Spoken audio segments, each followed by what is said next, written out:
Bonjour. Dans cette vidéo, je vais vous montrer à faire une mise en page avec un fichier en format .css. Alors, au préalable, on a déjà établi notre page de création. Cette page de création-là, on va tenter de lui mettre une mise en page. Donc, mettre le texte de couleur, on va mettre l'arrière-plan d'une couleur, on va essayer de centrer l'image et de centrer le texte dans notre paragraphe. Alors, pour ce faire, on va créer dans notre fichier, on va faire un nouveau fichier. Ce nouveau fichier-là, on va tout simplement le sauvegarder, donc enregistrer sous, et on va lui donner un nom. Donc, on va dire en, euh, mise en page, OK, introduction, .css, ou bien on peut choisir ici tout simplement CSS.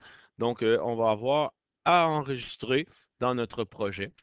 Donc, on a ici une mise en page intro.css. Alors, vous voyez le dièse qui nous indique que c'est de format .css.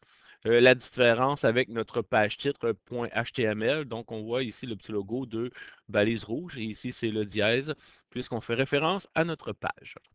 Maintenant, avant de faire quoi que ce soit dans notre mise en page, on va devoir aller dans notre page HTML et on va ajouter dans l'entête un lien. Alors, on va venir se placer avant le titre. Donc, on va cliquer pour se placer à la ligne qui va être juste avant le titre. Et on va venir placer une nouvelle balise qui va être LINK. Donc, on va lui demander, oui, un lien. Et ce lien-là, on va lui demander qu'il soit de relation. Donc, relation. Et la relation qu'on veut, c'est style, OK, style sheet. Donc, S-H-E-E-T. Donc, et cette relation-là, on va vouloir qu'elle soit associée avec notre nouveau fichier. Donc, le fichier qu'on l'a nommé mise en page. Donc, on va lui donner le nom mise en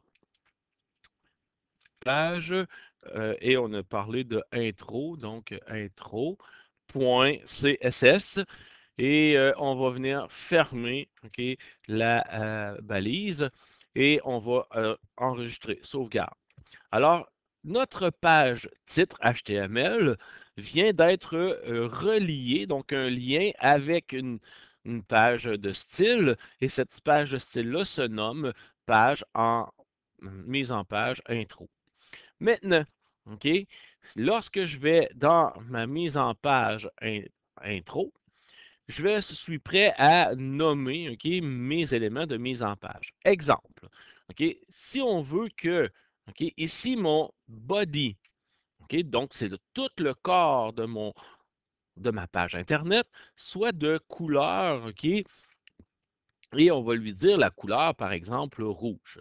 Donc, on va dans notre mise en page et on dit body, tout simplement. Vous voyez, il va nous le mettre en rouge et on va ouvrir les accolades qui vont nous permettre de recevoir l'information okay, du background. Donc, si on veut un background, donc le background couleur, on a déjà la préale et on va le mettre, bon, vous voyez, il vous donne différentes possibilités. Là. Mettons une petite couleur pâle, donc aqua, et on va faire point virgule pour terminer okay, l'information qui va concerner le background. Et on va tester. On va sauvegarder. OK? Une fois qu'il est sauvegardé, on va voir, on va aller voir dans notre mise en page. On regarde et voilà. Il a associé OK, la mise en page avec le background. Alors, si vous remarquez le grand carré blanc ici, c'est que notre image okay, qui a été insérée, donc la div image insérée, elle avait, OK, elle, une image avec un background de couleur blanche. Donc, évidemment, c'est un travail sur l'image qui doit être fait ici.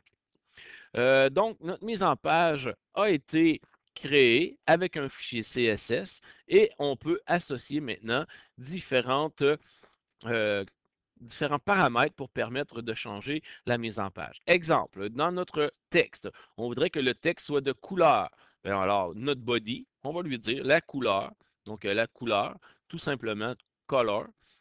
Et si je lui demandais, OK, par exemple, de le mettre bleu, Alors, voyez-vous, et on point-virgule. Alors, tout ce qui va se trouver en texte, on va sauvegarder et on va vérifier ici. Donc, voyez-vous, il nous a mis tout ce qui se retrouve dans le body va se mettre de couleur bleue. Donc, on voit ici notre couleur bleue. Ce qui pourrait être intéressant aussi, c'est de regarder le centre. Donc, on a compris que le mot va être associé à notre balise body. On va avoir compris que notre background, c'est le background du body et c'est le background, OK, la couleur du body qui va prendre, OK, la paramètre. Maintenant, pour centrer le tout, dans notre page HTML, si on vient mettre avant, OK, head, on va venir ouvrir une balise qui va s'appeler center et on ferme la balise. Voyez-vous, automatiquement, il nous met deux éléments. La balise d'ouverture et fermeture de center. On prend center, OK, on peut faire copier, couper et on va dire, OK, si je veux seulement either, donc on va venir mettre la balise fermée et on va l'associer. Voyez-vous, juste le either va le mettre au centre. Donc on peut mettre une balise dans le HTML Center qui va centrer chacune des balises qu'on veut. Alors, vous voyez, on l'a appliqué à Header. Donc, c'est l'entête qui met juste introduction au centre. On aurait pu également dire tout le body, donc mettre Center ici. Donc, on va faire juste le copier de la balise de fermeture, on l'enlève et on la met ici, par exemple, tout simplement avant le bas de page et on va le mettre ici. Donc, voyez-vous, on va le sauvegarder et on va l'actualiser. Alors, tout ce qui se retrouve avant, ben, il va toujours le centrer parce que cette balise-là englobe tout. Alors, vous comprenez que la mise en page, pour centrer, c'est assez simple ici. De mettre le mot méthode center qui va mettre l'ensemble. Mais par contre, il y a un désavantage lorsqu'on nomme une seule balise, c'est que tout va se retrouver centré. Alors, si on veut avoir une autre section, on veut changer les sections, donc on est mieux que de travailler avec une section ou l'autre. Maintenant, par exemple, OK, je vais aller copier, effacer, je vais garder juste mon en-tête, OK, et je vais sauvegarder. Vous allez comprendre que, OK, là, j'ai ici mon introduction. C'est sûr que mon div chapitre 1, H1, là, je voudrais, OK, que celui-là, dans ma div, on va avoir à changer les paramètres juste pour la div pour pouvoir venir centrer. Et ainsi de suite, là, on va jouer avec d'autres paramètres dans la mise en page ici. Exemple, si on voulait que la div, donc on va venir ici, on donne la balise, le nom de la balise, on ouvre les accolades et on va lui demander que la div soit les marges. Là, on va changer ici. On veut que le chapitre commence environ selon le nombre de pixels que ça va prendre. Donc, on va être obligé de dire margin, deux points, et on va dire le marge, on nous donne ici plusieurs choix. On veut que la marge de gauche, soit correspond à 150 px et on fait point virgule. Donc, si je sauvegarde les marges de notre chapitre, voyez-vous, tout ce qui s'appelle div va déplacer les marges de gauche. Donc, si je regarde ici, c'est normal qu'il y ait tout changé parce que j'ai mis mon chapitre dans une div, j'ai mis mon image dans une div. Mais le footer, voyez-vous, il restait à gauche. Donc, la marge, elle, reste en bas. Donc, on peut comprendre que notre marge va jouer en fonction du terme qu'on a identifié comme balise. Donc, et voyez-vous ici, mon introduction, ben, il n'a pas changé parce que c'est pas une div dans ma page HTML. Donc, il va venir créer une marge, mais seulement pour ce qui s'appelle div. Donc, vous voyez, on a un avantage à travailler avec la balise body en forme CSS pour venir changer notre mise en page. Et si on voulait maintenant que le chapitre donc soit au centre, mais là, on va pouvoir dire dans la div text align. Donc le texte, on va le mettre au centre. Donc, on va faire point virgule parce qu'on a deux informations. On sauvegarde. Et là, cette fois-ci, il a mis tout ce qui s'appelle text, align, center. Donc là, il va le centrer. Donc, voyez-vous, c'est centré en fonction de la div. Donc, on l'avait tassé de 150.